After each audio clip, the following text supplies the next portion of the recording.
Est-ce la bonne solution, la garde alternée? Bonjour, Bertrand de la radio des parents séparés. La résidence alternée de vos enfants entre votre ex et vous nécessite 3 premiers impératifs. 1. Une entente suffisante pour que cela n'entraîne pas de tensions, de disputes, de règlements de compte. 2. Pouvoir dialoguer avec l'autre parent pour être tous les deux cohérents dans la manière d'éduquer et d'accompagner l'enfant dans ses besoins et ses problèmes. 3. Une bonne organisation entre votre ex et vous. Donc, solution de garde alternée, je crois à oublier certainement si vous êtes à couteau tiré avec votre ex ou si en face on veut à tout prix votre peau et vous priver par tous les moyens de vos enfants. Un couple se sépare, les 2 parents restent les parents de l'enfant. La mère doit comprendre que c'est l'intérêt des enfants de laisser une place à leur père. La souffrance de la séparation d'un ou des 2 parents ne doit pas être ni laisser être portée par l'enfant. C'est l'affaire des adultes et ce n'est pas le rôle des enfants de supporter ce poids ou de partager vengeance, aigreur, rancune de l'autre parent. Écoutons ce qu'en pensent des personnes spécialisées ou en contact avec cette situation et habituées des enfants qui vivent cette possibilité de résidence alternée.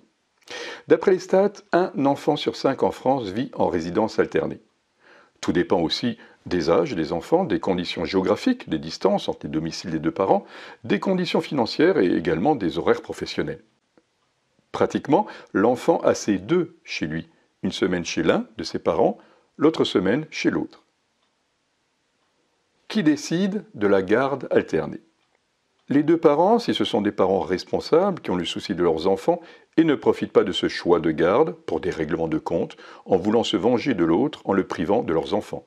Donc soit c'est l'intérêt du conflit entre les 2 parents qui l'emporte, soit l'intérêt de l'enfant pris en compte par les 2 parents, donc de continuer à avoir ces 2 parents de façon équilibrée. Également le JAF, en cas de décision de justice, nous pouvons apercevoir que de plus en plus de juges aux affaires familiales évoquent en premier ce mode de garde alternée lorsque la situation des 2 parents le permet, et moins une garde presque d'office au bénéfice de la mère. Doit-on demander l'avis aux enfants? Demander un avis, ce n'est pas leur faire endosser une position de toute puissance qui devient invivable pour l'enfant et néfaste pour sa construction. Les parents doivent être des parents et décider avec leur maturité d'adultes au mieux pour l'évolution de leurs enfants. Tout le monde doit obéir à une décision, pas seulement si elle émane de la justice, les enfants aussi, ce n'est pas selon le bon vouloir de l'un ou de l'autre.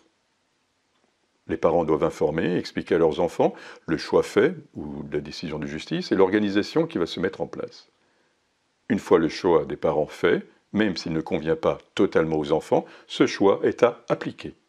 La stabilité affective de l'enfant, en pouvant être avec ses 2 parents, même si cela est une semaine sur 2, crée des attachements, de la sécurité, de la stabilité affective. Stabilité affective de la mère, souvent c'est elle, chez qui l'enfant vit, ou du père qui peut tout aussi bien apporter une stabilité affective. Les enfants qui ont une stabilité affective apprennent à aimer et à pouvoir plus tard s'attacher. Ce sont des enfants agréables à élever, ils sont sociables. Ils sont attirants, c'est d'ailleurs eux qui nous rendent bons parents.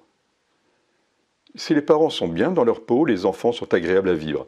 Si le parent est malheureux ou soucieux, l'enfant est pauvre en sentiments et apprend mal la vie. L'enfant voit ses 2 parents à un rythme convenu, il peut se construire avec une identité maternelle et paternelle. C'est aux 2 parents de gérer ce partage de moments équitable. Vous êtes 2 parents et vos enfants ont besoin de leurs 2 parents. L'égalité homme-femme est prônée à longueur de journée. Une bonne façon de l'appliquer dans ce sens aussi, femme-homme, qu'en pensez-vous? Vous pouvez encore cliquer sur le premier lien de la description pour faire partie du groupe de suivi privé. Avec les gens qui font partie du groupe de suivi, je partage en privé toutes les semaines, toutes les choses que je ne peux pas dire ici. Tu vas recevoir des solutions et des actions à entreprendre. Je te prends par la main, c'est du pas à pas. Des modes d'emploi pratiques et chronologiques de vie séparée, des développements sur des points précis que tu vis avant, pendant et pour gérer l'après-séparation, des possibilités d'interview de professionnels qui répondent à tes questions, de l'accompagnement et du soutien. Il y a un lien dans la description. Si toi tu penses que ça t'intéresse de faire partie de mon groupe de suivi, et si tu te demandes un peu ce que c'est, tu as un lien qui te montre ce que c'est, ce qu'on fait et comment en faire partie, si c'est encore possible d'en faire partie. Je n'ai pas envie d'accompagner plein de gens. Mes journées n'ont, comme toi, que 24 heures et j'ai envie que cela reste entre nous. C'est strictement limité à 27 personnes. Maintenant, pour savoir s'il y a encore des places disponibles et pour savoir comment en faire partie, il y a un lien dans la description, tu cliques dessus. Prends soin de toi, je peux être avec toi, faites partie des parents séparés qui se bougent.